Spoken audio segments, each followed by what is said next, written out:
Venkatagiri English. This is your channel to enhance your communication skills. Hi friends, welcome to our channel Venkatagiri English. Friends, మనం ఈరోజు నేర్చుకోబోతున్నాము if clash.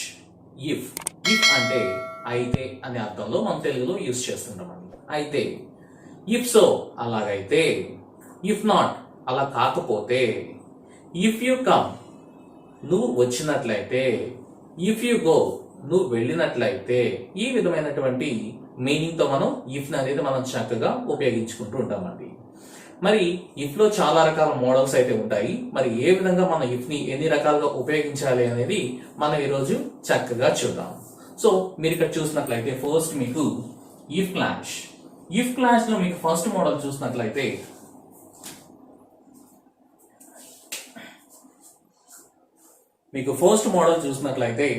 Simple present tense మొట్టమొదటిగా రావాలి. దానికి clash గా subordinate clash గా మనకు simple future అయితే మనం తీసుకోవాల్సి ఉంటుందండి. అంటే ఫస్ట్ మీరు సెంటెన్స్ ఇఫ్ తో తీసుకోండి. మీరు వచ్చినట్లయితే if you come. If you come అనేది మనకి ఇక్కడ సింపుల్ ప్రెజెంట్ టెన్స్ అవుతుందండి. ఇఫ్ యు కమ్ నువ్వు వచ్చినట్లయితే, ఏం చేస్తాం ఇద్దరం కలిసి? We shall go to movie. అంటే ఇప్పుడే పోయామా? నో, ఫ్యూచర్ లో, అంటే నెక్స్ట్ ఆ తర్వాత, లేకపోతే నువ్వు వచ్చినట్లయితే నేను తర్వాత ఈవినింగ్ మనం కలిసి సినిమాకి వెళ్దాము.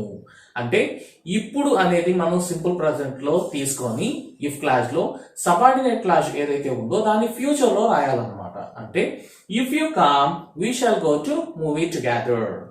నువ్వు వచ్చినట్లయితే మన ఇద్దరం కలిసి సినిమాకి వెళ్దాం. ఇలా చెప్పాల్సినప్పుడు మొదట ఇఫ్ క్లాష్ ని సింపుల్ ప్రెజెంట్ లో, సబార్డినేట్ క్లాష్ ని మనం సింపుల్ ఫ్యూచర్ టెన్స్ లో చక్కగా ఉపయోగించుకోవచ్చండి. ఓకే, అదే విధంగా ఇంకొక ఎగ్జాంపుల్ కూడా చూద్దాం మీ అండర్స్టాండ్ కోసము. ఇఫ్ షీ లర్న్స్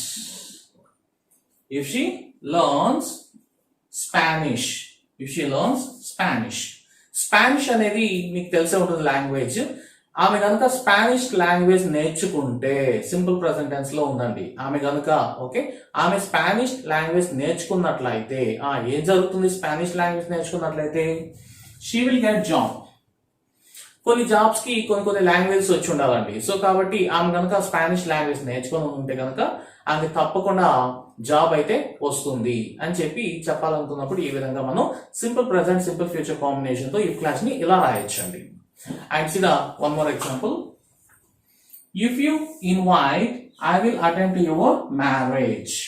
నువ్వు నన్ను వచ్చి ఇన్వైట్ చేస్తే నేను తప్పకుండా నీ మ్యారేజ్ నేను వస్తాను. ఇలా చెప్పాల్సినప్పుడు ఇఫ్ యు ఇన్వైట్ అనే simple present, I will come to your marriage లేదా I will attend to your marriage అనేది సింపుల్ ఫ్యూచర్ టెన్స్ లో ఈ విధంగా యూజ్ చేస్తుంటామండి. ఇన్ జనరల్ గా మనం ఈ ఫస్ట్ మోడల్ ని స్పోకెన్ ఇంగ్లీష్ లో ఎక్కువగా ఉపయోగిస్తూ ఉంటాం. సో కాబట్టి మీ జనరల్ లైఫ్ లో ఏదైతే సిచ్యువేషన్స్ ఉంటాయో వీటిని బేస్ చేసుకొని మీరు అలా రాసుకోగలిగినట్లయితే స్పోకెన్ ఇంగ్లీష్ లో మనకు చాలా చక్కగా కూడా ఈ ఇఫ్ క్లాష్ ఉపయోగపడుతుందండి. అదేవిధంగా ఇఫ్ క్లాష్ లో రెండో మోడల్, అంటే మన గతంలో జరిగిపోయిన దాని గురించి మాట్లాడాలి అనుకున్నాం. అంటే యాక్చువల్లీ వాడు నన్ను ఇన్వైట్ చేయలేదు కాబట్టి నేను వెళ్ళలేదు. నువ్వు నన్ను ఇన్వైట్ చేస్తుంటే నేను నీ మ్యారేజ్కి వచ్చి ఉండేవాడిని. ఓకే, నువ్వు నేను వచ్చుంటే మనం కలిసి సినిమాకి వెళ్ళి ఉండేవాడిని. ఆమె స్పానిష్ లాంగ్వేజ్ నేర్చుకొని ఉంటే ఆమెకి జాబ్ వచ్చి ఉండేది. ఇలా మన గతాన్ని గురించి చెప్పాలి అనుకున్నప్పుడు మనం ఈ ఇఫ్ క్లాస్ లోని సెకండ్ మోడల్ ని అయితే ఉపయోగించుకోవచ్చు. మరి ఆ సెకండ్ మోడల్ ఏ విధంగా ఉంటుందో ఇప్పుడు చూద్దామండి. ఫస్ట్ మనకు సింపుల్ పాస్ట్ టెన్స్ అయితే మీకు తెలిసే ఉంటుంది స్ట్రక్చర్. ఆ సింపుల్ పాస్ట్ టెన్స్ ని సెంటెన్స్ ని మనం ప్రిపేర్ చేసుకోవాలి. ఆ తర్వాత క్లాస్ ని యూజ్ చేసుకొని ఫస్ట్ సబ్జెక్ట్ ఉండాలి. ఆ తర్వాత మనకు తప్పకుండా వుడ్ అనేటువంటి దానిని ఉపయోగించుకోవాలి. ఆ తర్వాత మనం వెర్బ్ ఎప్పుడు ప్లెయిన్ లో ఉండాలి. అండ్ ఫైనల్ గా మనం ఆబ్జెక్ట్ తో ఎండ్ చేస్తామండి. ఓకే, ఫర్ ఎగ్జాంపుల్ నువ్వు వచ్చుంటే మనం కలిసి సినిమాకి వెళ్ళుండే వాళ్ళమి అని చెప్పాలనుకోండి. నువ్వు వచ్చుంటే అంటే past tense. If you came మనం కలిసి సినిమాకి వెళ్ళుండే వాళ్ళమి అని చెప్పాలంటే మనము అంటే వి. నెక్స్ట్ ఇక్కడ రూల్ ప్రకారం ఏం యూజ్ చేయాలండి? Would. Okay, we would verb 1 use చేయాలని చెప్పాను కదండి. We would go to movie. If you came we would go to movie together. నువ్వు వచ్చుంటే మన ఇద్దరం కలిసి సినిమాకి వెళ్ళి ఉండేవాళ్ళమి, లేదా మనం కలిసి సినిమాకి వెళ్ళి ఉండేవాళ్ళమి. ఈ విధంగా చాలా చక్కగా మనం ఇఫ్ ప్లస్ సెకండ్ మోడల్ ని యూజ్ చేసుకోవచ్చు. And one more example here for you better understanding. If she learned Spanish. If she learned Spanish. ఆమె స్పానిష్ నేర్చుకొని ఉంటే, ఆల్రెడీ స్పానిష్ నేర్చుకొని ఉంటే ఆమెకి జాబ్ వచ్చి ఉండేది అని చెప్పాలన్నప్పుడు she would get job. If she learned Spanish she would get job. ఈ విధంగా చక్కగా మనం యూజ్ చేయొచ్చండి. And one more example here. If you invited. నువ్వు కనుక నన్ను ఇన్వైట్ చేసి ఉంటే I would attend to your marriage. నేను తప్పకుండా మీ మ్యారేజ్ కి అటెండ్ అయ్యి ఉండేవాడిని. అంటే నువ్వు నన్ను ఇన్వైట్ చేయలేదు కాబట్టి నేను ఈ మ్యారేజ్ కి అటెండ్ కాలేదు అనండి. కాబట్టి if you invited me I would attend to your marriage. ఈ విధంగా చాలా చక్కగా అయితే దీన్ని ఉపయోగించుకోవచ్చండి. అండ్ అదే విధంగా మనకు ఇంకొక మోడల్ కూడా ఉంది, third model. So if clause లో థర్డ్ మోడల్ ఎలా ఉంటుందో ఇప్పుడు చూద్దాం. సో నెక్స్ట్ మోడల్ మీరు చూసినట్లయితే థర్డ్ మోడల్ సేమ్ ముందు మీకు ఏదైతే చెప్పానో, అంటే సింపుల్ పాస్ట్ టెన్స్ తో క్లాస్ ఏ విధంగా అయితే ఇచ్చానో అదే విధమైన మీనింగ్ తో ఇది వస్తుందండి. కాకపోతే చిన్న వేరియేషన్. మనకు అది సింపుల్ పాస్ట్ లో ఇచ్చాను, బట్ ఇది మన పాస్ట్ పర్ఫెక్ట్ లో వచ్చినట్లయితే ఎలా ఉంటుంది అని. ఓకే, ఫస్ట్ మనకు ప్రెసెంట్ పర్ఫెక్ట్ టెన్స్ లో యూజ్ చేయాలండి. అండ్ మనకు సబ్జెక్ట్ తర్వాత క్లాస్ లో సబార్డినేట్ క్లాస్ తీసుకున్నట్లయితే ఫస్ట్ మనకు సబ్జెక్ట్ ఉండాలి, ఆ తర్వాత వుడ్ అనేది రావాలి, ఆ తర్వాత మనకు సబ్జెక్ట్ ఏది ఉన్నా కానీ హ్యాస్ కాదని హ్యావ్ మాత్రమే ఉపయోగించాలి. ఆ తర్వాత వర్బ్ అనేది మనకు థర్డ్ రూపంలో మనకి ఇక్కడ ఉండాలి. అండ్ ఫైనల్ గా మనం ఆబ్జెక్ట్ తో ఎండ్ చేయాలండి. అర్థమైంది కదా? సో ఇప్పుడు చూసినట్లయితే నువ్వు వచ్చి ఉన్నట్లయితే మనం కలిసి సినిమాకి వెళ్ళి ఉండేవాళ్ళమి అని చెప్పాలి అనుకున్నప్పుడు ఫస్ట్ మనకు ఈ రూల్ ప్రకారం పాస్ట్ పర్ఫెక్ట్ అన్నప్పుడు మనకు యూ హ్యాడ్ కమ్. కమ్ అనేది వెర్బ్ 3 కూడా come and come came come. Okay, if you had come నువ్వు వచ్చి ఉన్నట్లయితే we subject we, next would have, verb 3 go went gone అండి, gone to movie. If you had come we would have gone to movie. నువ్వు వచ్చినట్లయితే మనం కలిసి సినిమాకి వెళ్ళి ఉండేవాళ్ళమి. ఈ విధంగా చాలా సింపుల్ గా అయితే చెప్పేసేవచ్చండి. And see one more example here. ఆమె స్పానిష్ నేర్చుకొని ఉన్నట్లయితే ఆమె జాబ్ తెచ్చుకొని ఉండేది అని చెప్పాలనుకున్నప్పుడు మనం if she had learned Spanish.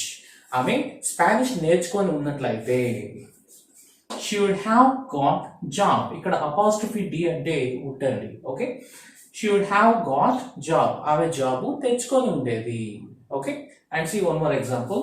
If you had invited, నువ్వు నన్ను ఇన్వైట్ చేసి ఉన్నట్లయితే I would have attend to your marriage.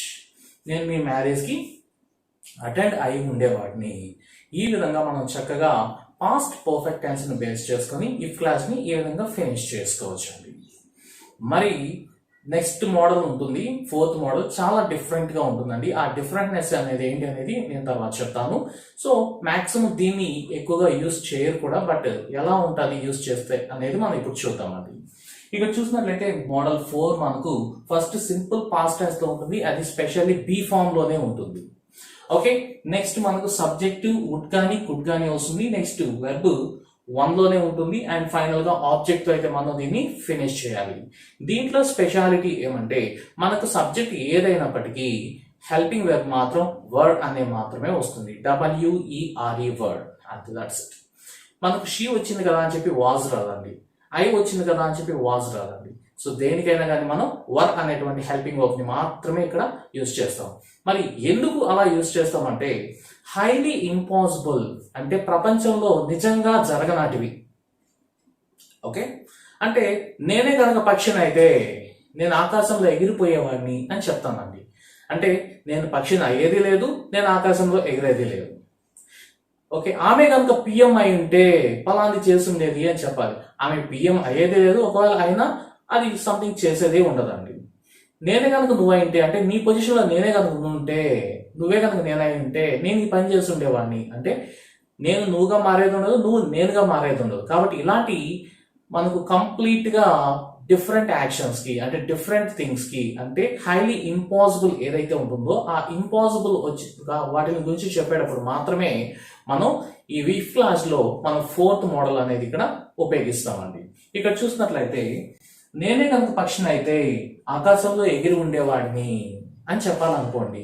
ఇక్కడ నేనే కనుక అన్నప్పుడు ఇఫ్ మొదలు పెట్టుకోండి. ఐకి వర్ మాత్రం యూజ్ చేయాలి చెప్పాను మీకు.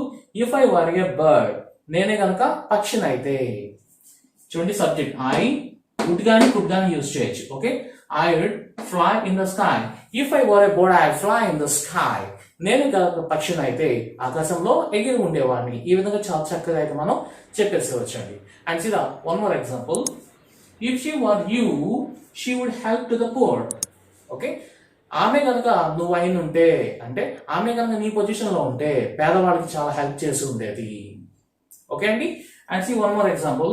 If my mother were a scientist she could control COVID-19. మా మదరే కనుక సైంటిస్ట్ అయి ఉంటే COVID-19 ఈరోజు కంట్రోల్ చేసేసి ఉండేది అని చెప్పాలి. మా మదర్ సైంటిస్ట్ అయ్యేది లేదు, ఒకవేళ సైంటిస్ట్ అయినా కానీ COVID-19 ని కంట్రోల్ చేసేది కాదు.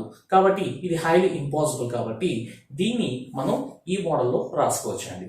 Okay, I hope you could understand entire lesson. మనకు స్పోకెన్ ఇంగ్లీష్ లో ఈ ఇఫ్ క్లాస్ అనేది చాలా చక్కగా ఉపయోగపడుతుందండి. తప్పకుండా ఈ ఇఫ్ క్లాస్ నేర్చుకొని స్పోకెన్ ఇంగ్లీష్ ని ప్రతి ఒక్కరు ఇంప్రూవ్ చేసుకుంటారని ఆశిస్తున్నాను. Thank you so much.